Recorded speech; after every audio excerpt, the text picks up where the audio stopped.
A lot of my pupils ask me, oh, how can I come up with something in E minor that's going to sound different and interesting, but without it being too complicated? So here goes, I've came up with a nice little run for you to use.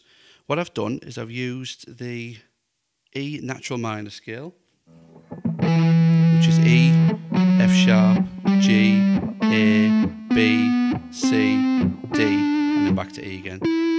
Now all this is the G major scale, just starting from E.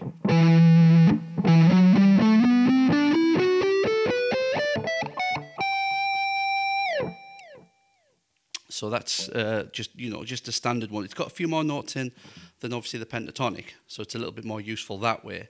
And what I did is I started off, rather than just starting on an E note, what I decided to do was to start on a G note, the high G note there. Then I moved back down the scale, literally just followed straight down the scale. So I went from the G to the F sharp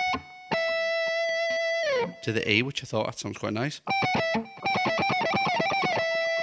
And then from there, I thought, instead of just walking down the scale still, I'll then jump to a C note, then move down the scale from there. So I end up with C, B, and then A.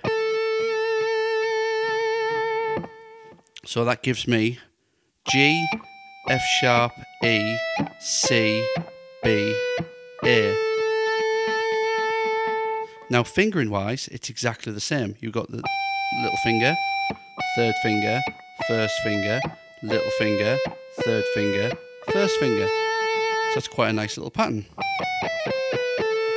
Just got to remember to step back 2 frets, that's all. And then from there, I just continued, but into a lower octave. So instead of going from that G, F sharp and E, went to the low G, F sharp, E, and then continued from there onto the next C, B and A, octave lower. C, B, A. So we now end up with 2 octaves of each pattern.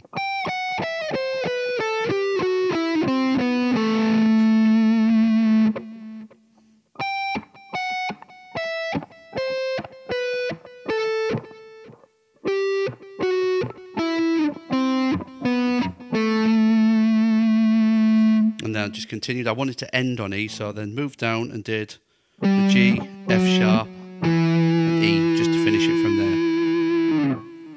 So we actually end up with